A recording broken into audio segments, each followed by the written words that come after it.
Solo.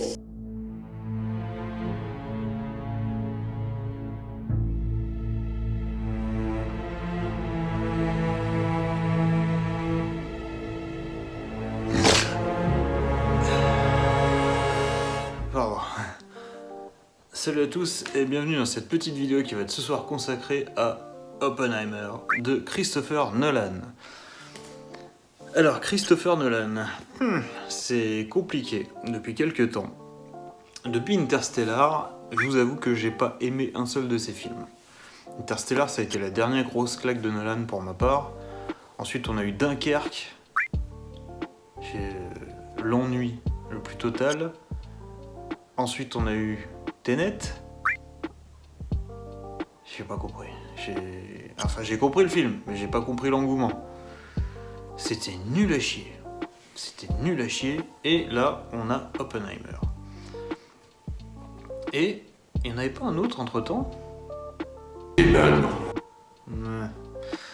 Et en fait, pourquoi j'ai pas aimé Tenet et Dunkerque, hein ? Parce que depuis 2014, je crois, Jonathan Nolan, le frère de Christopher, qui coécrivait les scénarios avec lui, n'est plus là. Et j'aime beaucoup la période Jonathan et Christopher Nolan. J'ai beaucoup aimé Memento, Insomnia, la trilogie Dark Knight, Inception, Interstellar, etc. Je crois que c'est tout. J'ai pas vu The Following. Le Prestige aussi. The Prestige, excellent. J'ai pas vu The Following, son premier film. Leur premier film en tout cas. Et du coup, j'aime beaucoup cette période. Mais une fois que Jonathan est parti, c'est compliqué. C'est compliqué parce que le scénario est très fouillis. Les personnages sont pas développés. Et quand je dis qu'ils sont pas développés, ils sont pas développés. Dans Tenet, le personnage principal n'a pas de nom. I'm the protagonist. N'a pas de background. Il est là, on le prend pour la mission, il est d'accord. Voilà. C'est tout ce qu'on saura sur le personnage du film. Il lui-même lui dit je suis le protagoniste, il a pas de nom, il a rien. Et quand vous allez voir dans la fiche du casting, on en a parlé dans le premier réaction à chaud avec Bastien, il s'appelle le protagoniste et c'est marre. Donc voilà. Donc c'est un peu compliqué pour moi de m'attacher à des personnages qui n'ont aucune émotion et qui n'ont pas de background et qui n'ont même pas de nom et tout ça. Dans Dunkerque c'était pareil, on connaissait pas les noms des personnages je crois. Et du coup, par contre, il y a un gimmick de réalisation chez Christopher Nolan, c'est toujours un rapport particulier au temps. Dans Memento, le film est monté à l'envers. Hein. Dans Insomnia, le personnage est insomniaque et il est en Alaska, donc en fait il fait jour tout le temps. Donc en fait on a un rapport au temps qui est très particulier parce que le personnage ne dort pas et il fait jour tout le temps, donc tu sais jamais quand tu es. Au niveau de la journée. À la limite, la trilogie Dark Knight, c'est celle qui se pose à peu près le plus correctement, qui est un peu plus linéaire que les autres, même s'il y a des événements qui se chevauchent. En général, c'est assez linéaire. Inception, la chanson principale d'Inception s'appelle Time, donc bon, voilà. Il y a les réalités imbriquées avec le temps relatif en fonction des couches du rêve. Donc évidemment, le temps est très particulier dans Inception. Dans Interstellar, on passe carrément à la relativité du temps par rapport au trou noir. Donc évidemment, plus tu te rapproches du trou noir, plus tu es sujet à sa gravité, plus le temps passe vite pour toi par rapport à l'observateur qui est au loin.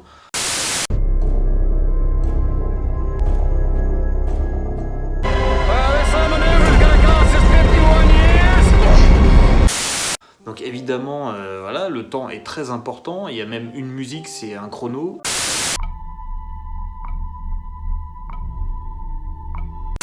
Donc le temps est très important. Dans Dunkerque, on est sur trois temporalités différentes qui vont finir par se croiser. Et dans Tenet, il y a carrément le temps à l'envers et à l'endroit. Donc Christopher Nolan, il est fasciné par le temps. Dans sa filmographie, et The Following, je l'ai pas vu, donc je peux pas vous dire, mais à mon avis, il y a forcément un rapport au temps quelque part. Dans tous ces films, ça parle du temps. Donc voilà. Dans Oppenheimer, c'était un peu compliqué d'aborder le temps comme ça. Donc qu'est-ce qu'il a fait ? Il nous a fait une Dunkerque. Et j'ai détesté Dunkerque, en partie à cause de ça. Putain, mais il y a trop de sous-intrigues qui se mélangent. il y a trop de temporalité qui se mélange. Franchement, hein, le film il dure 3 heures. Au bout d'une heure, j'étais perdu. Je comprenais plus ce qu'on me racontait. Je comprenais plus à quel moment j'étais. Et il y a trop de sous-intrigues. J'étais perdu, mais complètement. Et alors attendez, parce qu'il y a au moins 75 personnages dans ce film. Bah, peut-être pas 75, mais il y en a trop. Et il y en a, t'apprends leur nom. Déjà, t'apprends leur nom. Il a appris de ses erreurs dans Tenet. T'apprends leur nom au bout d'1h15 de film, 1h30, voire 2 heures des fois certains. Genre sa maîtresse, sa première copine là. Je sais même plus comment elle s'appelle. Jim Plaplock, Jim Plaplock, je sais pas quoi là. Celle qui est jouée par Florence Pugh, je crois que c'est elle. Je l'ai reconnue à son dos, parce qu'elle a un dos assez, assez costaud. Je crois que c'est elle. Pourtant, tu la vois au début, hein. Tu la vois parce que c'est elle l'intrigue amoureuse au début de Opie. Et du coup, ouais, tu la vois souvent. Et je crois que t'apprends son nom quand elle meurt. Au bout de 2 heures de film. Donc bon, voilà, c'est compliqué. Sa femme, je sais pas comment elle s'appelle. Il y a un mec, c'est Ellenstone, je sais pas qui c'est. Brandon. Il y a un mec qui est joué par le taré parce que évidemment tous les acteurs de Nolan reviennent dans ce film là, même les petits rôles tu les as vus dans tous ces films. Celui qui jouait le taré, que Double Face il menace de lui tirer dessus avec cette pièce là, bah lui c'est au bout de 2h50 de film que j'ai dit ah c'est lui machin dont on parle depuis le début, d'accord, ouais, ok, bon bah oui d'accord effectivement. Mais c'est le général Groves. Bah, pareil, on met 2h30 avant de savoir son nom, je crois. Bref. Et puis, il y a trop de personnages, toute son équipe de... Il y a Jack Quaid, qui joue Huey dans The Boys. Je connais pas son nom, et je sais pas à quoi il sert. Il est là. À un moment, il dit « non, faut pas regarder la lumière. » Voilà, c'est tout. Quand il y a l'explosion. Donc bon, bref, vous avez compris que j'ai pas aimé. C'était long, c'était chiant, et franchement... le truc, on te vend un film sur le mec qui a inventé la bombe atomique, enfin qui a peaufiné, non, ouais, voilà, qui a créé la bombe atomique. Bah, moi je m'attends pas à un film sur les communistes et la politique, quoi. Donc oui, je veux bien qu'il y en ait un peu pour le contexte et tout machin, mais ça parle que de ça. Et puis tu sais pas pourquoi, la moitié du film, c'est un tiers. T'as un tiers du film, c'est Robert Downey Jr. En vieux, qui est en train de faire une... C'est pas un procès, mais il est en appel de je sais plus quoi. Ça m'a tellement gonflé, j'ai décroché au bout d'une heure, je sais même plus... Je connais même pas les enjeux du film, ça m'a tellement pas intéressé. Tu suis pendant 2h30... Alors, la vie d'Oppenheimer, l'espèce de... C'est pas un tribunal, je sais plus comment ils appellent ça.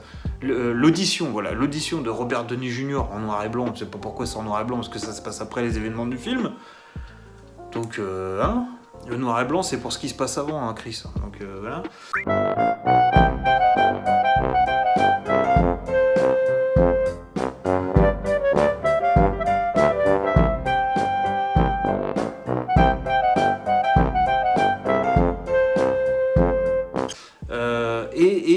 Et t'as l'audition de Oppenheimer et tu sais pas pourquoi. Il y a qu'à la fin on te dit ouais en fait t'étais là parce que on te soupçonne d'être un communiste.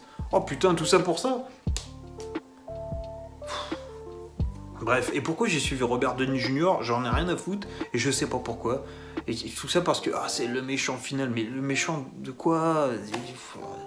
Tout ça parce qu'il a une vieille vendetta, parce qu'il a pas entendu ce que l'autre il a dit à Einstein au bord du lac là, et parce qu'il s'est foutu de sa gueule à un moment, enfin il a lâché une petite phrase dans un autre tribunal ou je sais pas quoi. Je m'en bats les couilles. Tous les acteurs, ils jouent très bien. Et je suis content de voir Robert Downey Jr. faire autre chose qu'Iron Man. Ah, j'en pouvais plus. Là, j'ai vu une autre facette de Robert Downey Jr., je suis content.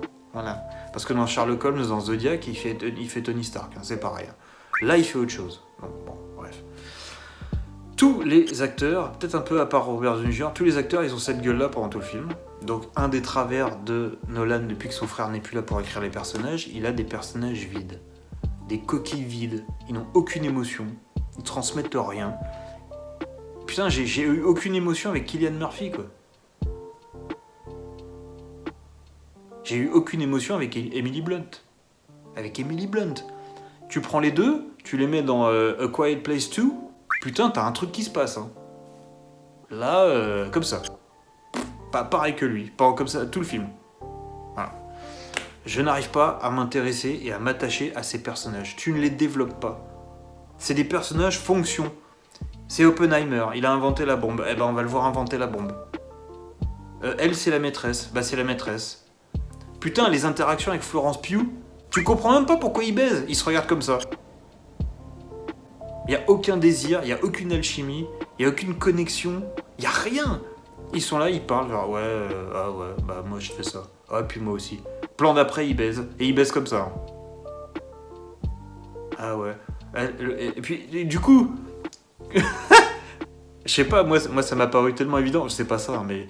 En fait, Florence Pugh, elle est sur lui, elle le baise, et du coup, comme il la regarde comme ça, et bah elle s'arrête, et lui fait, bah quoi ?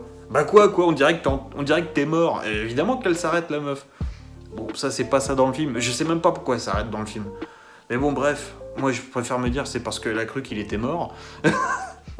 Et la meuf, elle s'arrête, elle va à la bibliothèque, et elle prend un livre, elle fait, c'est quoi ça ? Il dit, c'est du sanskrit. Ah, lis-moi ça. Donc il dit, ouais, je suis devenu la mort, le dévoreur, le destructeur de monde. Elle fait, non, mais lis-moi en sanskrit. Et donc il commence à parler, et puis comme il sait pas parler le sanskrit, bah, on entend moins bien, il y a une petite musique. Et pendant qu'elle lit le sanskrit, elle se remet sur lui, et voilà. Et voilà, et puis il est en train de lire, et puis il fait, voilà. Oh là là, et c'est ça pendant tout le film. Il dit, c'est des gens qui parlent de trucs inintéressants. Et encore une fois, en fait, vous voyez la scène de Tenet où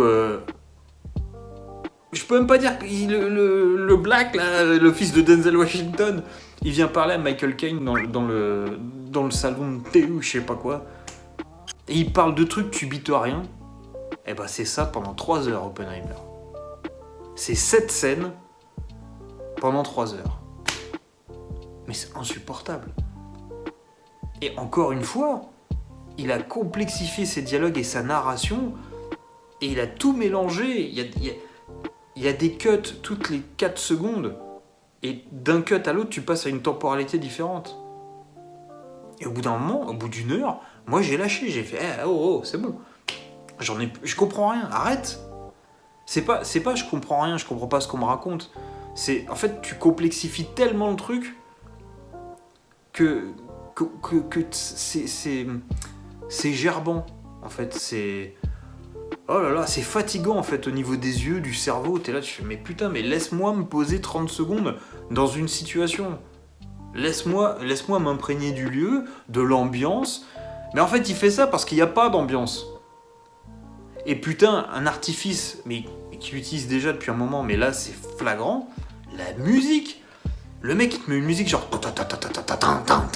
C'est un mec qui marche dans un couloir pour aller ouvrir une porte à l'autre bout.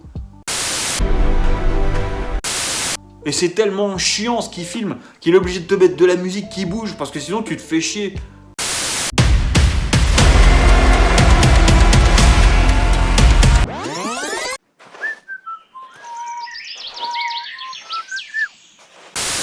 Et déjà, même avec la musique, tu te fais chier. Donc Ludwig Göransson, il a fait un travail très très honorable, comme d'habitude, hein, parce que les musiques, c'est un des seuls trucs qui m'est raccroché au film. Mais putain, mais pas une musique épique quand t'as un mec qui sort des chiottes, quoi. Oh là là. Alors, au début, j'y ai cru, hein. Syndrome Barbie. Sauf que là, ça a duré moins de temps. Donc c'est très bien cadré, c'est très bien éclairé, c'est tout ce que tu veux, mais c'est chiant. C'est un cinéma qui est froid. C'est le digne héritier de Stanley Kubrick, tu vois. Ça a autant de chaleur humaine qu'un Stanley Kubrick. C'est que t'es là, je suis complètement hermétique à son cinéma, à Nolan. Depuis que son frère est parti, je ne rentre plus dans ses films. Et j'ai pas décidé de pas rentrer dans ces films une fois que je me suis rendu compte que le frangin était parti. Hein. Non. C'est au bout de deux films, je me suis dit, mais qu'est-ce qui se passe?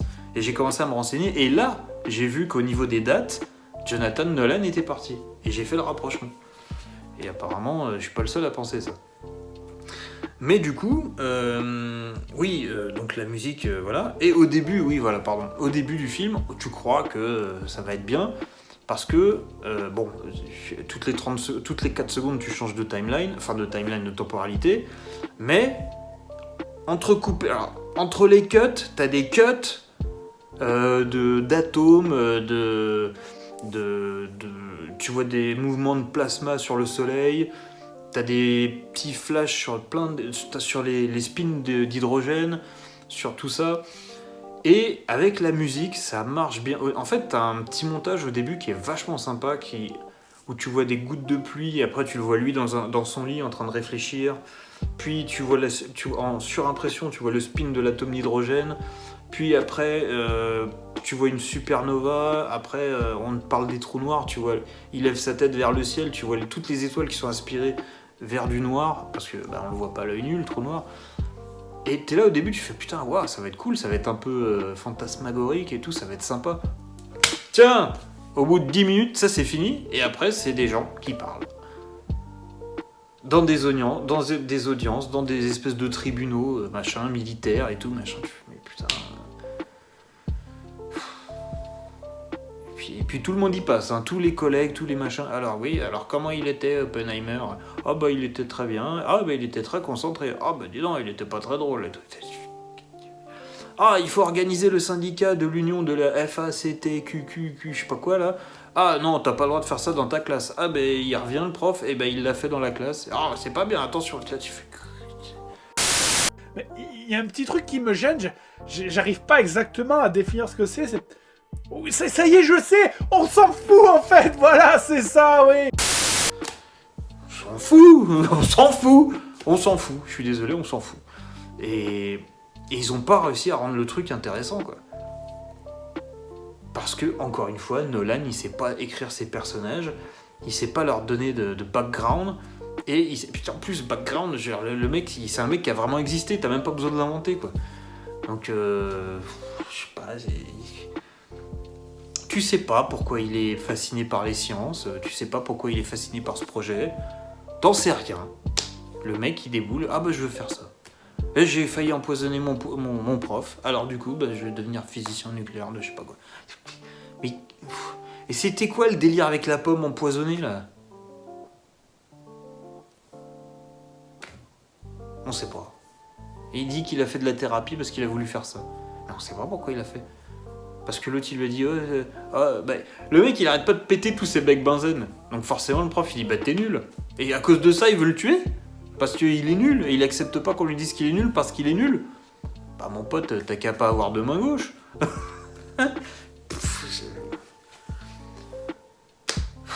Donc les acteurs jouent très bien, et la musique est très bien, la réal est très bien. Non, le montage est quelquefois très sympa.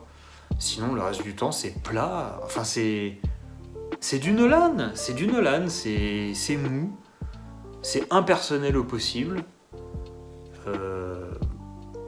c'est compliqué pour rien, mais c'est compliqué pour rien quoi. Le personnage de Robert Downey Jr., on s'en bat les couilles. Le film s'appelle Oppenheimer, il fait un tiers du film sur ce mec là, Louis je sais pas quoi là. Tu nous fais une Tim Burton, tu fais ton film Batman, et Batman il apparaît 4 minutes sur 2h30, le reste c'est sur le Joker, c'est ça? Je comprends pas le succès. Tout comme j'ai pas compris le succès de Tenet, tout comme j'ai pas compris le succès de Dunkerque. Je comprends pas. Et...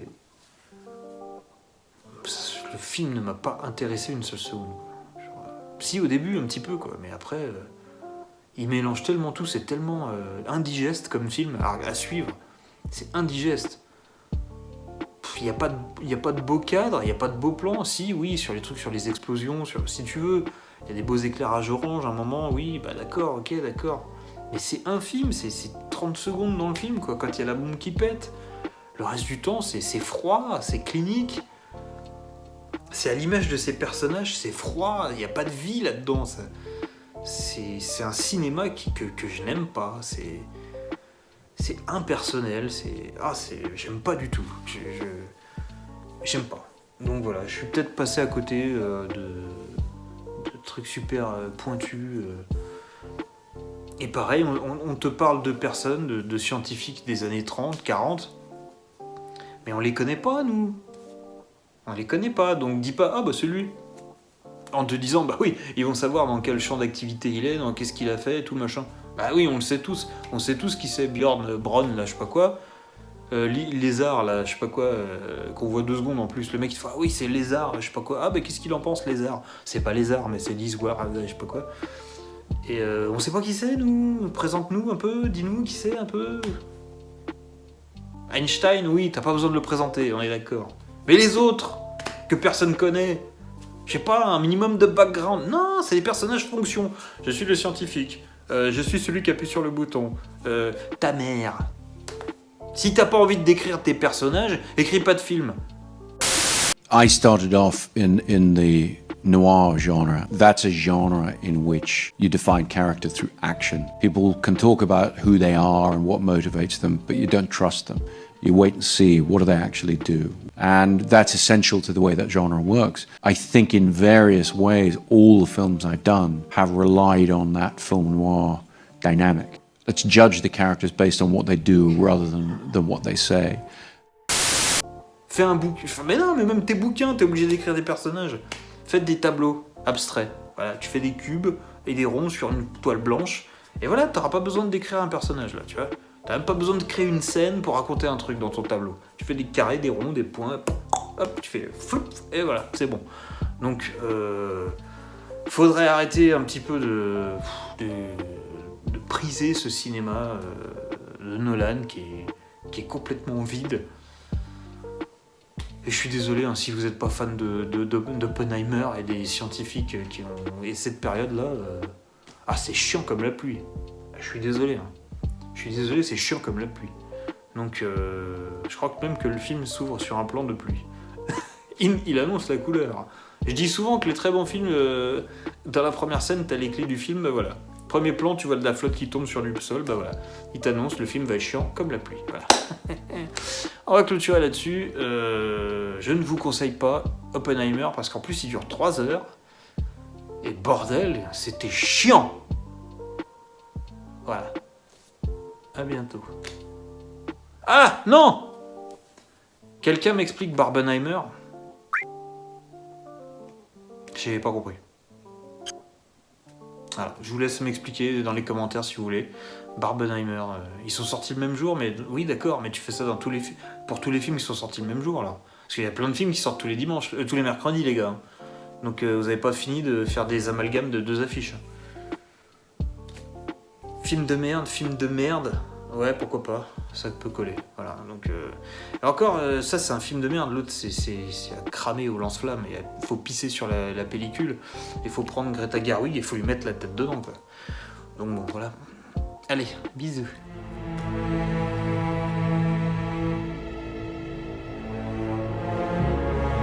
Solo.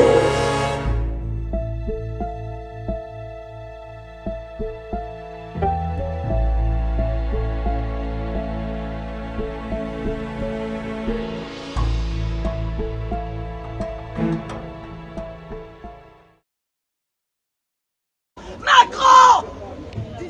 Putain! Explosion!